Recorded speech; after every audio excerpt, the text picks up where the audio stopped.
Good morning, Boker Tov, Chodesh Tov, a good Chodesh. Welcome back to Living with Emunah. Mishenichnas Adar Marben B'Simcha. We love to say every year that Tzaddikim say Mishenichnas Adar doesn't mean when you enter the calendar, because it's not so simple. Some people sitting in this room, people watching, listening online, there are things happening in their lives that just because the calendar says the first of Adar doesn't mean you're happy. Doesn't make you happy.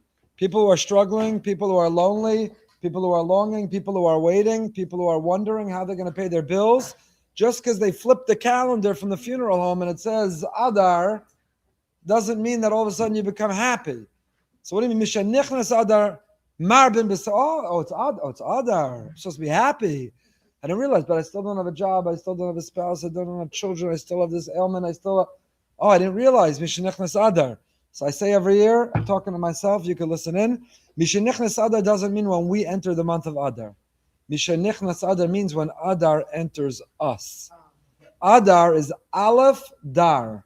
Aleph is the Alufo Shel Olam, the Ribono Shem, the Almighty. Aleph, the letter Aleph, the one and only is Hashem. Dar means to dwell. Adar, when Hashem dwells in us, when we realize that we embrace our place and we are where we're meant to be and everything is for a reason, our lives are not random and chance, but everything is carefully choreographed and curated from above, specifically and directly for us. There's no coincidence, there's no chance, there's no randomness. It all is the way it's supposed to and meant to be. So why are you panicked and why are you worried? Mitzvah Shem, this Motzei Shabbos, Mitzvah Shem, we'll see what happens. But we're taking 25 guys from the community. We're going to learn in Israel for a few days. And everyone's super excited. And there's a lot of work that went into it. And now all the talk is everybody put in to try to get an upgrade. And everybody's worried and wondering and davening. And I said, first of all, certainly Hashem is going to give it to me, so I don't have to worry. Just joking, Hashem. I was just joking. But what do you worry? You did what you needed to do, so you'll end up in the seat where you're supposed to be, sitting next to whoever you're supposed to sit next to. It's when the Mishenichnas Adar, when you don't just enter the calendar, but Adar enters you, from silly things like that to big things of life, you're not worried. Because you know everything is the way it's supposed to be. So you're right, you don't just become happy because you've entered the month of Adar. But Mishenichnas Adar means when Adar enters you, Marben B'Simcha. If you walk around thinking, I'm in charge, I'm in control, it's all on me, and what's going to be, and I don't know how it's going to work out, then you're miserable and fabissen and negative and resentful, and no one wants to be around you.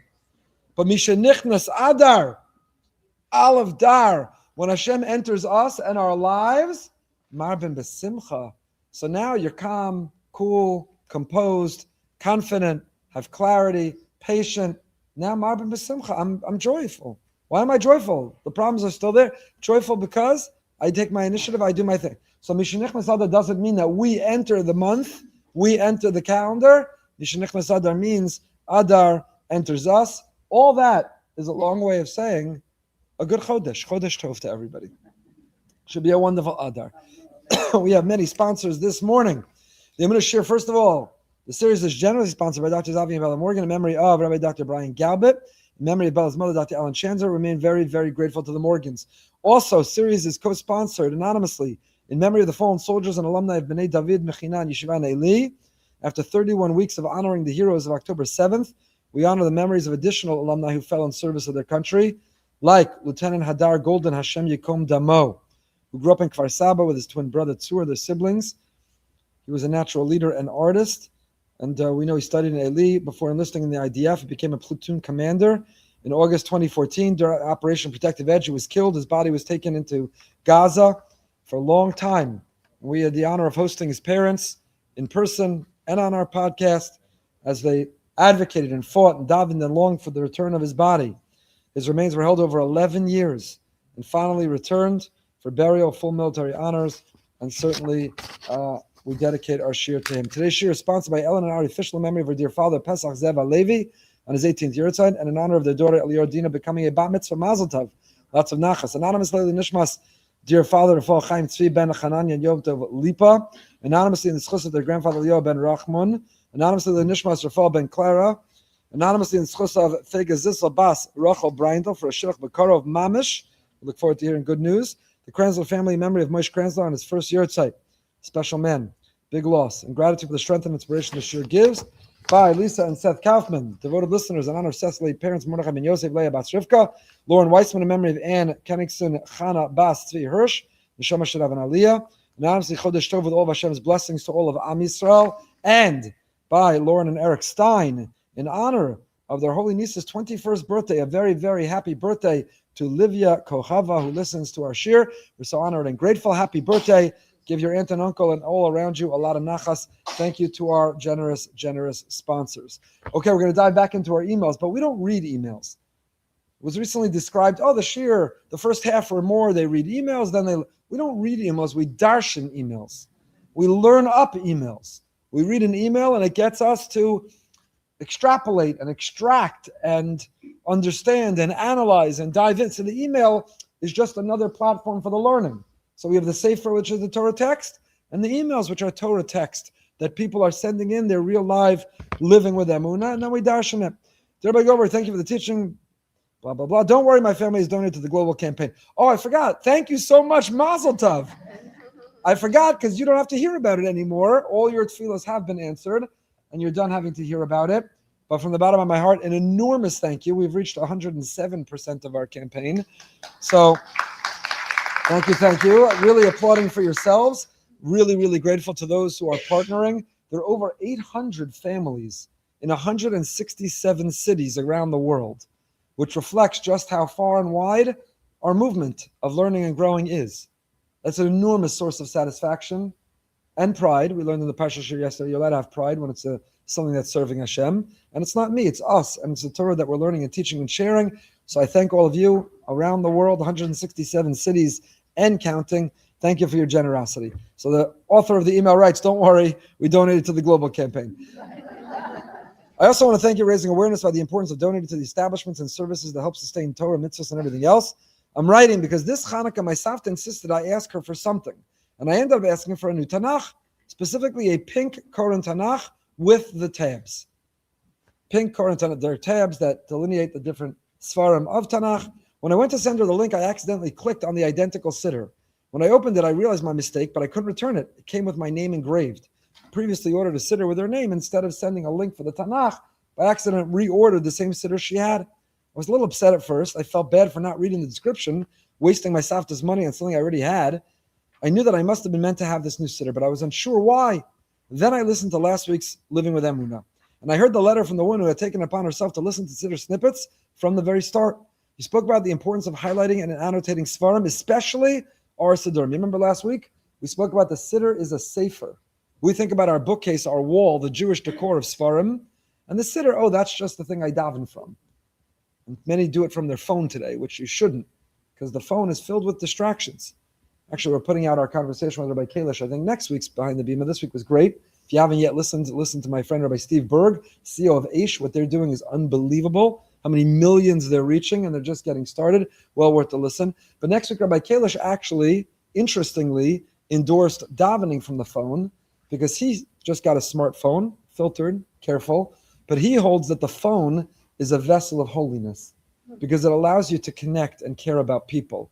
It lets you FaceTime with children and grandchildren. It lets you check in on people and make sure they're okay. It lets you sign up for meal trains and bring food to those who need. It lets you, and when you daven from it, you're holding in your hand a kli, a vessel of holiness. An interesting take. More on that conversation. You'll hear it next week. So the siddur is a sefer. It's a sefer. And I encourage everyone, like every other sefer, don't let your others inherit it covered in dust with the binding unbroken. Break it in, wear it out, mark it up. I know this isn't typical Emunah letter since nothing so dramatic happened. If anything, something beautiful came. But in that moment, I felt bad for being careless. Oh, sorry, I skipped. That's when I realized that perhaps I was gifted this beautiful new siddur to motivate myself to listen to siddur snippets and annotate it. I know this isn't a typical Emunah letter. Nothing dramatic happened, but something beautiful came my way. In that moment, I felt bad for being careless. I also wanted to let you know, since I saw the purpose of my siddur through the shir, as a reminder to myself that every moment can be an Emunah moment, even the smallest things in daily lives, which they can. So instead of being annoyed, frustrated, why did I press the button? Why did I waste the money? Why do I have a duplicate siddur? What's the message? And that email is a reminder to all of us. Sometimes we're living in supersonic speed, and things just happen. We have enough room and space to be annoyed, but we don't actually press pause to say, what's the message? What's the lesson? What's the avodah? Joey Newcomb was just here at the amazing Hadar dinner. Joey Newcomb, everything that happens whenever he's flying, he always posts a video of himself landing, taking off. What's the avodah, chevra? What's the avodah? What's the avodah? Ari Mirza, what's the avodah? So when we go through life and things happen to us, I just ordered a duplicate sitter. Let me press pause. Let me stop and think. Let me consider. What's the deeper meaning? What's the deeper purpose? What can I do with this moment? Not because we're trying to play God and figure out his ways. That we can't do and never will be able to do. Included in the belief in God is the admission that there are things we can't and won't understand. And to demand to understand, to feel entitled to understand, to pretend that we understand is to play God, is an act of heresy. So we press pause not to play God. We press pause to say, what can I do with this moment? What can I learn from it? How can I grow from it? What can I change about it? Or in the words of Rav Hirsch, not to ask lama, why, but to ask lema, for what? So not lama, oh, why'd I wait? Why'd I press the button? Why'd I reorder the same sitter? Lama, why? Why, God? Not a big why, but why? But instead, lema, okay, what should I do with it? Ooh, I'll start listening to sitter snippets. I'll mark it up. I'll have an extra sitter. To ask and to think in that way. All right, Rabbi, hope all is well. Blah, blah, blah. I'm ready after coming off an incredible community event that I was zocheh to help run here in our community. This is not yet a Tehillim 23 sighting. I'm still waiting, maybe one day soon. Baruch Hashem, by the tremendous chus to plan and run a community challah bake for the women and girls of, I'll say, the city Baltimore. Over 750 women and girls attended. That's a challah bake. The goal of the event was to come together in Achdus at a time of simcha and to unite in tefillah. Sadly, over the past year, our community has gathered far too often during times of tzara. We wanted this to be a moment of joy and togetherness. As Rebbetzin Hauer started off the night sharing that she grew up in Baltimore, never saw so many women in one room gathering, not in a time of tzara, our goal was accomplished. I want to share a personal Emunah moment, one that felt like a real turning point for me. I'd spent weeks, months planning the event. Stories specifically about our centerpieces. Coordinating centerpieces tables for 750 women was no small task. We wanted everything to be elegant and beautiful. Many of the centerpieces included wheat. One shipment arrived the week before the event, but two large orders were scheduled to arrive Wednesday morning so we could finish everything in time for the Thursday event. Here's where the moment happened. All day Wednesday, I somehow thought it was Thursday. As I always do on Thursday mornings, I put on the Living With Emunah shir, completely unaware that it was actually Wednesday. In the shir, the woman was sharing a story about a woman who was always mafresh challah, even in Bulgaria. In the middle of listening to this story about the mitzvah, and by the way, Biras Global did work from Bulgaria. She wrote it didn't, but she made her donation, and we're very grateful. About the mitzvah of Rosh Challah, I received a screenshot from the woman running the event. The wheat delivery had been delayed until Friday. The message simply said, I paused the shir, took a deep breath, and sent a voice note back saying, this is the craziest thing. I'm listening to Emunah shir, and our wheat is exactly where it's meant to be. We're going to embrace where we are, and we'll figure it out. For me, that reaction was huge. I don't know if those would have been my words or my response in the past. Baruch Hashem, the story ends well. Ran to Trader Joe's, found florals that could work, and we adjusted. Everything came together beautifully. No one even knew there had been an issue. But for the next 24 hours leading up to the event, the phrase became our motto. Each time something else came up, we handled it calmly with smiles, knowing Hashem was running the show, and we simply announced, we are where we're meant to be. I want to thank the Rav for the chizuk, blah, blah, blah, with much hakaras hatov. Sounds like a beautiful event. Again, I'm just repeating, I can't believe you come back or listen anymore. But for me, it's chizuk every week, because we all have those moments. You could get bent out of shape. You could lose your cool. You could get angry and frustrated. You could point fingers and blame. Or you could press pause and say, okay, we did everything right. We ordered it in time. We paid. We did all that we were supposed to do. For whatever reason, it wasn't delivered. So we weren't meant to have it. What's next? Let's pivot. What's next? And you can still smile. Mishenichnas Adar. When Adar enters us, Adar, Aleph Dar, Alufo Shel Adam Dar, Adar is a synonym for Emunah. Aleph Dar, God dwelling with us. I don't want to get into this, but what is Purim? What is the month of Adar? How many times does Hashem's name appear in the Megillah? Zero, none. If you read the Megillah as a critic, if you read the Megillah as a cynic, then you'll say, what a string of coincidences. Look how things worked out. What does that do with God? You could read the Megillah as an atheist or agnostic and still find it to be a nice story. But what's our mission and purpose? We're reading, it's called Megillas Esther. Megillas Esther because we're Megala the Nistar. We are revealing that which is hidden. Megillah means a scroll, but Megala means to reveal. Esther is her name. She's named that because God's hiddenness. Nistar is hidden. Megillas Esther, Megala the Nistar. We don't read the Megillah like everybody else. The atheist, agnostic, cynic, they read the Megillah sarcastically saying, string of coincidences. We read the Megillah and press pause, figuratively, and say, that was God. That was a Hashem moment. There's a Hashgacha Pratis moment. All over the Megillah. Purim is one big Hashgacha Pratis voice note. Purim is one big Hashgacha Pratis entry into our journal, where we're Megala the Nista, we reveal the hidden, and the whole avoda, the whole work of this month that we've just started is to do the same in our lives, where you can look at the event of your life and say, God's name doesn't appear. I don't see God. Where did he reveal himself? There's no open miracle. Or we could write his name in. We could read between the lines. We could reveal that which is hidden. We can find him in the story. You could be frustrated at wherever you ordered it from, angry at Amazon. What happened? We ordered it on time. We paid in full. Where is it? Why hasn't it arrived? Or you could be Megala the Nister and say, we weren't meant to have that. We have better centerpieces in mind. Ladies, let's figure it out. What's next? What's next?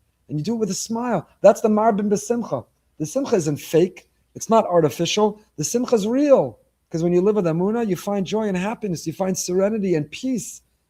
Peace of mind that we all so desperately want. Dear Rabbi, I would love to hear Rebbetzin Yocheved behind the bima more often for a woman's perspective. There's nothing to do with Emunah, but we allowed it anyway. I'd also love to hear her answer to the question. How much to open up about her personal life challenges through the community members. On one hand, it makes being a Rebbetzin more personal. On the other, important to be guarded a little. Maybe she'll speak about it next week when she gives the Emunah shir when I'm away. Everyone want to hear Yocheved give the Emunah shir next week while I'm away? Okay. I don't know if she's going to record it and stream it. Sorry. No? But she may give it. We'll announce it. We'll let you know. My weekly Emunah moment. Now at Rami Levi, there's a new weighted system where you scan items as you go and weigh the card at the end to check out. If you haven't seen it, it's Israeli innovation. It's fantastic. You get a little scanner, and as you shop, you scan each product. And because the computer knows whatever you scanned, its weight, and it knows how much whatever that thing is called, weighs, the cart, then you stand on a scale, probably not you, because then no one would shop, but you put the cart on a scale, and it knows precisely. Like if you have an extra feather in the cart, right? You have this experience. If there's an extra feather, if you put an extra like little ketchup packet, it'll be like extra ketchup packet, you didn't scan it. It knows precisely. But also if you forgot to scan something, it knows precisely. So the author writes, my weekly Emunah moment is my shopping for my campus Friday night. This is from a Rebbetzin who, the Jewish Learning Initiative on campus. Very special people doing amazing, amazing holy work. When I'm shopping for my campus Friday night meal, and usually one other event, sushi rolling night, birthday kiddush, couples day night, late night, ladies Rosh Chodesh, I have my cart full on the scale. I pray to Hashem as I'm holding the scanner that I've scanned everything and I don't have to rescan with the cashier. See the photo. That's a lot. Hashem usually passes me. There have been a couple of times where I have to unload everything and start over. But I try to tell myself the delay is where I'm meant to be. Baruch Hashem, this week it passed with a little Mullah jingle and text appearing on the screen of the scanner. So there you go. Little Emunah moments when it works out in that way. Also grateful to Hashem. Okay, this one's a little tougher.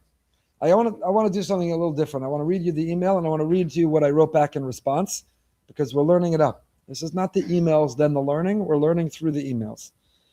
Rabbi, I hope you and your family are well. Thank you for all you do. And the author writes, yada, yada, yada. You always talk about a wink from Hashem. What would you say about the following? The night before I was scheduled for a cancer test, we went out to dinner at a Chinese restaurant. When I opened up my fortune cookie, there was no fortune. When we left the restaurant, my car wouldn't start. The next morning, my watch stopped working. When they wheeled me in for the biopsy, the clock on the wall wasn't working. You always say there's no such thing as a coincidence. What do you make of all these things?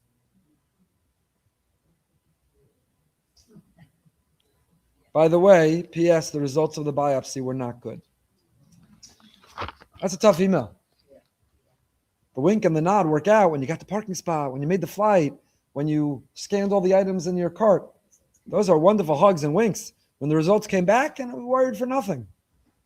But what about that email? So I wrote back the following. First, I want you to know how much I admire your courage. To go through what you're going through and still be looking for a wink from Hashem, that itself is a wink, and that itself is Emunah. You describe a string of things. No fortune, the cooking, the car not starting, the watch stopping, the clock frozen. It's eerie. It gets your attention, and you're right. I do say there's no such thing as a coincidence, but here's what I would gently suggest. Not every sign is a message about what will be. Sometimes the message is simply, I'm here. Feel my presence, talk to me, or even scream at me. When time seems to stop, watches and clocks, maybe the Ribono Shel Olam is whispering, stop. This moment matters. I'm in the room with you. You're not alone in this biopsy suite. I was with you at the restaurant. I was with you in the parking lot. I'm with you now. A missing fortune may be a reminder that our future is not in a cookie, not in a clock, not in a test result, but it's in Hashem's hands. And while that can feel terrifying, it's also the most secure place we could possibly be. The results were not what you hoped for, and I'm so deeply sorry. I'm davening for you. It's heavy, it's frightening, and Emunah doesn't mean pretending otherwise. It means crying when you need to cry, davening when you need to daven, and questioning while still holding on. The fact that you're strengthening yourself with living with Emunah, you're searching for meaning instead of surrendering to despair, it's heroic. A wink from Hashem is not always that everything will be okay. Sometimes it is that He is with you even when it's not, that you're not alone, not even in the biopsy room. May the Ribono Shel Olam send you a refuah shlema, strength for your body, calm for your heart, bracha in ways that defy the predictions of any test. May you continue to feel His presence in the unmistakable love. Please share your name, of course, so we can daven for you. These are tough moments and not easy. And I want to reiterate, really coming back to, I guess, what is a theme of today so far, which is that when we press pause, it's not to try to play God. What does it mean? What is He telling me? What is it all about? What is He saying? Because we're not God and we don't know. And we can't understand. He's infinite and omnipotent and we're finite and limited. And we can't play God, not in those moments, not in any moments. What we can do is say, okay, what can I do with it? How can it motivate me? How can it jumpstart me? How can it inspire me? How can I interpret it for inspiration? That's our mission. That's our mandate. That's what we're supposed to do with that moment. Tough. These are tough. We'll read one more, and then we'll get into our text. Dear Rabbi Goldberg, thank you for being the messenger to give me my hug from Hashem. Here's my Tehillim 23. You were worried that we were going to break our streak. I saw the fear and panic in your face, and we couldn't go on. Here's my Tehillim Chav Gimel contribution. I'm working on a project with my Tehillim teacher and friend who lives in Israel. This was written for a 7-year-old child going through a difficult period in her family life, but it could be for anyone, any age. When I was just starting my journey to knowing more about Judaism, I used to go to Shalashidus, and I dreamt of the day I'd be able to sing Mizmor LeDavid, when I would know the song. Tehillim is my passion. When I read Tehillim, I can feel David right next to me, giving me hope, giving me a hug from Hashem. Now I realize I don't only need to sing this Mizmor, but live it. It's literally living with Emunah. Right? Mizmor LeDavid, that's how we started this whole string of sightings. Hashem is my shepherd. I shall not lack. Lo echsar, what I shouldn't lack is knowing He's my shepherd. In the biopsy room, at the Chinese restaurant, when the car won't start, He's still my shepherd. He's my shepherd. And not just talk about the shepherd, but know the shepherd. You can't imagine the impact, yada, yada. So this is a poem written, Tehillim 23, for a special girl. And this is it. We could post it later if you'd like to have a copy of it. Long ago, there was a king named David. He was the greatest king of the Jewish people. He was very brave. He was very kind. He loved Hashem with his whole heart. Before David was a king, he was a shepherd. He watched sheep all day. Sometimes he was alone. Sometimes he was scared. Sometimes things were very hard. When David felt sad or worried, he did something special. He sang to Hashem. He made songs called Tehillim. These songs helped him feel strong, safe, and loved. Tehillim 23 is one of David's songs. It is a song about Hashem taking care of us, just like a shepherd takes care of his sheep. Mizmor David Hashem ro'i lo achsar. Hashem is my shepherd. Hashem is like a loving shepherd. He watches over me, keeps me safe. He gives me what I need. Just like a sheep never have to worry. I don't have to worry because He's taking care of me. He lets me rest in green grass. He leads me beside calm water. Hashem wants me to feel calm. He wants my heart to feel soft and quiet. Even when things around me feel busy or loud, He gives me peace inside. I can close my eyes and imagine green grass, soft wind, and quiet water. He's right there with me. It makes me feel good and shows me the right way to go. Sometimes I feel tired inside. Sometimes I feel sad or mixed up. Hashem helps my heart feel better. He always shows me a good path. Every place He leads me is a place where I can grow and become stronger. She goes through the entire Tehillim Chav Gimel. Post it if you want to read it. It's a beautiful poem that breaks it down. We can all do it in our lives for ourselves as well, because it is so incredibly powerful. Okay. Oh, man. So many. Please keep writing them, as I always say. I got such a pile. I don't know how to choose. They're all amazing. Okay, one more. 2 more? 10 more? Because we have such incredible text today also. So many more 23 Psalm sightings. I'll leave you some to read next week.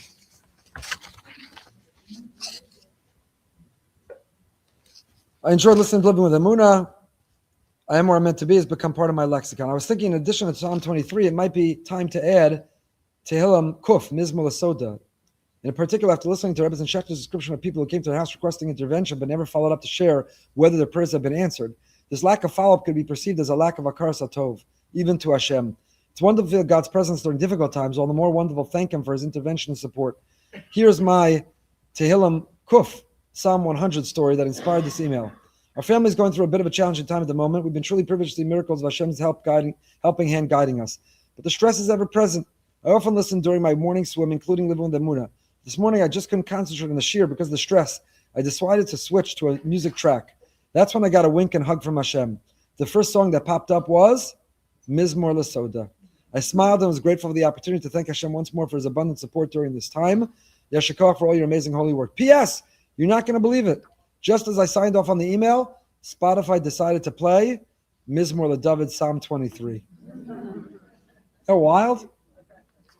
Unbelievable. Another great one.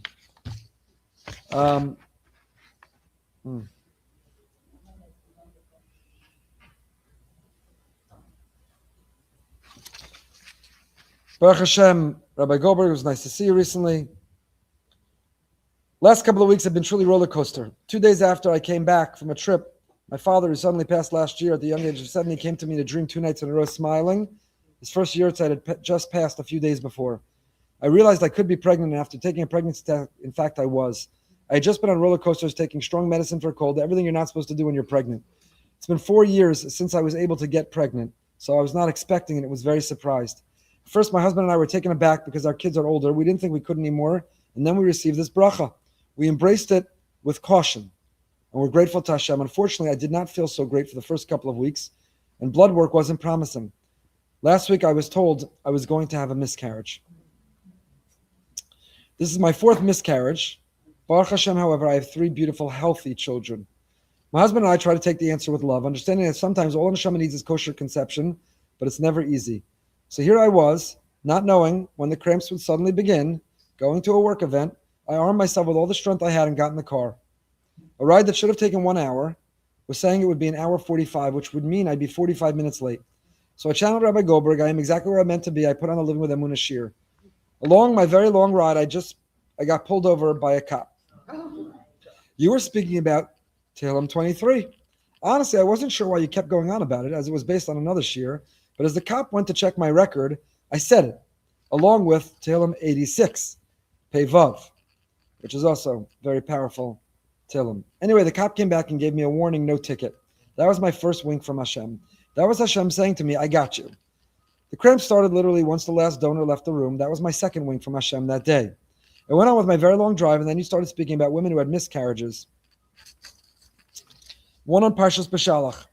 The week of Parshas Beshalach, we went to the doctor for an ultrasound because the blood work wasn't making sense. He thought he'd find nothing, but in fact, he found a sac measuring 5 weeks. We were all surprised, especially the doctor. While the pregnancy didn't materialize, it was a wink from Hashem that there was something there. We spent Parshas Beshalach singing Shira to Hashem, making Kiddush, and hoping for better news. Well, that's not the news we received. Hashem let me know I could get pregnant, even at my age. I don't yet have my bigger wink of a baby in my arms, and maybe I never will. I don't understand why my father came to me in that dream to announce the pregnancy, and then it didn't work out. It's still very hard, and yet this time I'm calmer than other times. I understand it's better now than later on, and if it's not meant to be. I also internalized that maybe all the neshama needs was a kosher conception, a mikvah shomer, mitzvah's parents. I apologize for the long email. I appreciate, again, the comfort. I'm going to read this part, even though it's awkward for me, but I ran into this person, and she shared it with me. She wrote, I appreciate again the comfort you gave me. I initially brushed it off, and the more I thought about it, I really appreciated it. My friends and family around me all said, maybe it's for the better. You have so much on your plate. Maybe you should think about not trying anymore. I know it comes from a place of love, and I know I have a beautiful family, but that's not what I needed to hear. What I needed to hear was, I'm sorry you're hurting, I'm sorry for your loss, and I feel your pain. And I'm so grateful that's what you said. Good Shabbos. She shared, as we've talked about before, that even with the Emunah shir, and as much as we are learning it and trying to live it, we're not meant to impose it on others. Emunah is how we interpret and experience and go through what we do. Nechama Comfort, I see you. We'll send her. There are amazing organizations for people who are going through these difficult moments. But as we learned and shared, our Emunah is not meant to be imposed and projected onto others. You don't tell somebody going through a tough time who told you about the miscarriage they're having, or at the Shiva call that you're paying, or the Tomchei Shabbos you're delivering. You don't say, oh, I just heard this Emunah shir. Embrace your place. You're meant to have this miscarriage, the best thing that ever happened to you. Why are you so sad sitting Shiva? That person's in a better place. You had them all this time. Smile. You don't say that. That's not how we're supposed to live with Emunah. Emunah we don't project or demand or coerce on others. And so when someone's going through a time, you say, that stinks. I feel your pain. That's so hard. I'm with you by your side. What can we do to help? You don't give a lecture in Emunah. And that she shared with me. Again, I'm grateful in that moment. Hashem put those words in my mouth. I don't think I'm exceptional. Many of you, most of you, all of you do too. But it's important to remember that. As excited, as pumped, as much as we're turning and expanding this into a movement, it's a movement to inspire ourselves. That's true with people going through a hard time. By the way, it's true with your spouse and children or your neighbor or friend. Just because you're on fire with Emunah, don't come home and demand or expect from other people in your life. Because instead of their being more excited about it, you're going to actually push them further away. The best thing you can do is model it and show and demonstrate. Wow, you're different. You're a better spouse. You're a better parent. You're a better friend. You're a better worker. You're a better colleague because you're living with Emunah. Smile more. You're happier. You're more go with the flow. You're more flexible. You're more living life. And when someone says, I notice you're different. What's going on? What's happening with you? Then you could get in and explain, the more I embrace my place and I let go like God, the more I live with Hashem, the more I press pause and try to grow from the moment, the happier I've become. And if you want to know more about it, I'm happy to tell you, but that's the more important and the better attitude to bring. So as inspired as we are, as much as we're trying to grow this, last week somebody sent me a picture of a shul. Shuls have big screens and it promotes upcoming program. So there was a picture of the cover of the podcast, Living with Emunah. And apparently in that shul, there's a group that get together to watch it, and then they talk about it. So they watch it together, and then they talk about it. Where in their life did they see? All kinds of exercises, conversations, discussions. Love to duplicate and replicate and expand that and grow that. It was really exciting. Page Kuf Lamed Gimel, Shari Tefillah. Rav David Abu Chatzer. L'kayim es haTorah Kadosh b'shasha ozeg b'maser matan kasha ma'od. This is very important. Listen carefully. This beautiful teaching. We have plenty of sheets up here if you want to read and follow inside and mark it up and underline and asterisk and highlight and translate. Write the translation. You want to grow your Hebrew? Write the translation on top. My first summer at Morashak Kolo in high school, which was my breakthrough in learning. I still have it at home. It's a cherished possession of mine. I had a Gemara Rosh Hashanah, and in those days there was no art scroll. I had the maroon Sansino Gemara, and I sat that whole summer and I wrote over from the English Sansino on top of every word. I have a Gemara Rosh Hashanah that over every word is handwritten the translation. Every daf, every amud, every word of that Gemara. That's the only way you're going to grow. So don't just be a passive spectator as I'm reading and translating. This sefer I don't think is out in English yet. Sit. I make the handout for you. The trees died for you. So write the translation, underline. If a sentence jumped out at you, look at it later. Share it. The kindness of Torah Kadosh b'shasha ozeg b'maser matan kasha ma'od. To fulfill and live the Holy Torah while occupied with business and with life is very difficult. V'nitzrach lekach shmira me'ula. It's very hard. It's easy when you come to shul for Living with Emunah. You pour your coffee or your slushy, you take your pastry, you sit back and, I'm on fire. Hashem, He loves me, I love Him. Oh, it's amazing. But then you go to work, you've got that miserable boss, you've got the person who's not really performing, you've got incredible work and deadlines that you have to meet and you have to get done. You're exhausted and so many other things going on. You can't get to inbox 0. You can't get to inbox 100 if your life depended on it. And now you're supposed to be thinking about Hashem and Emunah and Torah. It's certainly incredibly hard. And it requires a shmira ma'ula, says Rav David Abu Chatzer. It requires tremendous divine assistance. Shalol adaber sheker. It's so hard to be honest and truthful, to have integrity. You say, that's not hard. We're honest people. But the truth is, in business is a place of tremendous exaggeration, distortion, manipulation. It's so easy, and we're so invited. Why are you late? Dog ate my homework. Whatever reason, it's so easy to distort, twist the truth, white lie.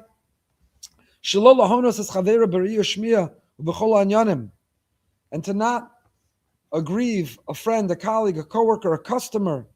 To be mindful, spiritual, to be present at work with godliness is hard. It's hard work. It's toil. Listen to what we're up to. I didn't see this. I didn't plan this. I didn't prepare this. Listen to what we're up to, and listen to remember what we gave out last week. So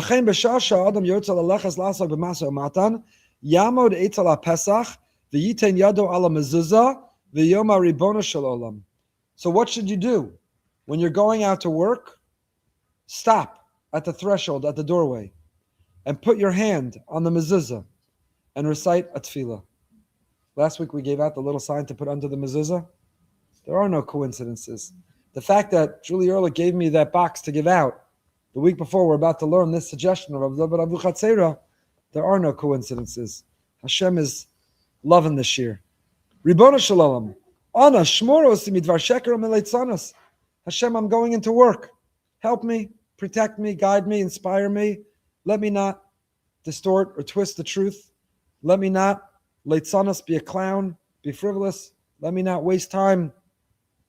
Protect me, mirachilus u'mesinas chinam. Let me not gossip, even at the water cooler. Let me not be filled with hate or introduce any tension. Umishar dvarim haroim, for all other bad things that could go wrong. It's a beautiful image. I would expand it. Not only when you're going out to work, when you're going out wherever you're going. Going to the gym, I'm going to the supermarket, wherever I'm going. That mezuzah is on the doorway for a reason. And whether it's on our way out to take all of our values of our home with us, whether it's on our way in, how we're going to behave, inspire, inform, empower us on our way in. Let me, at the gym, let me look at what I'm supposed to look at. Let me think what I'm supposed to think. Let me be safe and secure. Let me be successful. Let it be productive. Everything, wherever we're going, whatever we're doing, there's the opportunity for a little tefillah, a little Hashem, please help me. And what better place to do it than at the door with our hand on the mezuzah? That's why Hashem did it. He put a little Sefer Torah on the doorpost of everywhere we go. If you think about it, it's amazing.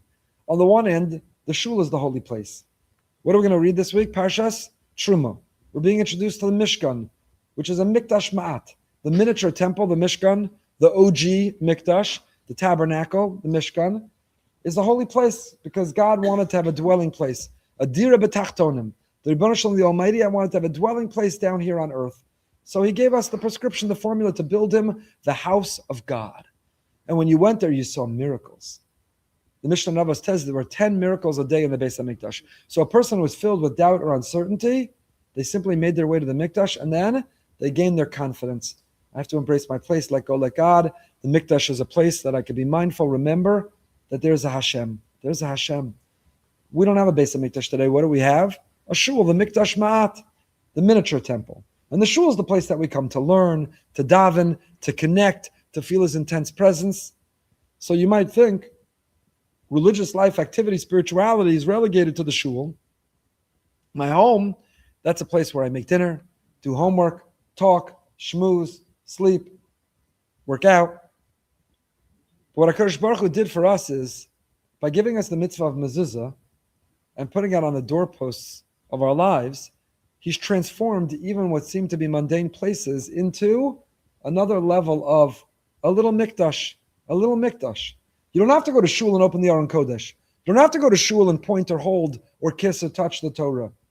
Every time you come in and out of that room, you put your hand on that mezuzah, it's a little Torah. 2 parshios in the mezuzah come from our Torah. It's written on a cloth. It's written with ink. Those who learn the Daf Yomi, we just in Menachos covered all the sugyas of mezuzah. Sirtut, what has to happen, ink, cloth. It's a little miniature. It's rolled up and wrapped up. It is a little miniature Sefer Torah. On the doorway, the doorpost of our homes, is a little miniature Sefer Torah. And we're supposed to, this is one of our themes we're building on, the capacity, the ability, I have to work on it to press pause. We're normally running in a room, running out of a room. We don't even remember the room. Were we talking to someone on the way and on the way out? We were on the phone, we were scrolling, we were texting, the room, the door. We don't remember anything. We're living in supersonic speed, and we're destroying our lives in the process. And the ability to slow down and live life, because everything in life is meant to be lived and is better experienced when you slow it down. From savoring that glass of wine, slowly chewing that delicious food, enjoying that a cup of coffee, embracing that conversation and that time with a loved one or a dear friend. Everything in life is better slowed down. We are better. We process more. We experience more. We embed and remember more. So when you walk through that door, slow down. Stop. Put a hand on a mezuzah. You want to talk about the impact on others? Don't tell your spouse, your children, don't demand, kiss the mezuzah, touch the mezuzah, don't forget the mezuzah. Let them just see you, what it does when you're walking in or out of the room, and when you do, how you're transformed by it. Maybe on your way in the room, when you come home after a long and difficult day, you're frazzled and you're miserable, you're upset, you're angry, you're working out, but you touched the mezuzah, you took a deep breath, and you restored your neshama with your neshima, and it restored you and centered you. And now I'm ready. I touched the mezuzah. I remember what has to happen in this home. I remember who I'm meant to be. I remember to be my best self. Let's go. Let's do it. We got it. What's my mission in this moment? That mezuzah is incredible. There's no technology. It's not multimedia. It's not battery powered, but it's the strongest thing in your house. The mezuzah is the strongest thing in your house. More than any device, it is broadcasting the loudest message. It can inject us. It is the shot that we need. Stop and touch it, says Rav David Abu Chatzera. So you're going out to go to work or wherever you're meant to go, stop and touch that mezuzah and offer Ribono Shalom, a little prayer. V'zeh perish b'mishnah yafet Talmud Torah im derech eretz shetamid b'shas ha'esek b'masor v'matan yisnai kakol al pi haTorah. Talmud Torah im derech eretz. Derech eretz, in the context of this Mishnah in Pirkei Avos, derech eretz doesn't just mean tuck your chair in. Certainly it does mean that. Derech eretz, have derech eretz. Says please, say thank you, tuck your chair in. That's derech eretz. Derech eretz, when the rabbis use the term derech eretz, they meant earning a living, a livelihood. That's derech eretz. When the Mishnah says Yafet Talmud Torah and derech eretz, it means bring the Torah with you to work. Bring the Torah with you to work doesn't mean neglect your work to be learning Torah. That's stealing from your employer. That's forbidden. Bring the Torah to work doesn't mean imposing on everyone around you divrei Torah all day. Listen to this gematria. Listen to this vort. No. What it means, bring Torah, Talmud Torah. Yafet Talmud Torah im derech eretz, bring God to work day. Bring God to work day is every day. Every day is bring God to work day. And at work, it means that when someone's frustrating you, disappointing you, something's not going your way, bring God to work. God's walking. He's by your side. He's right next to you. He's watching. He's lifting you. He's empowering you, but he's also watching you. How will you act and react? How will you treat the people around you, even when you're frustrated?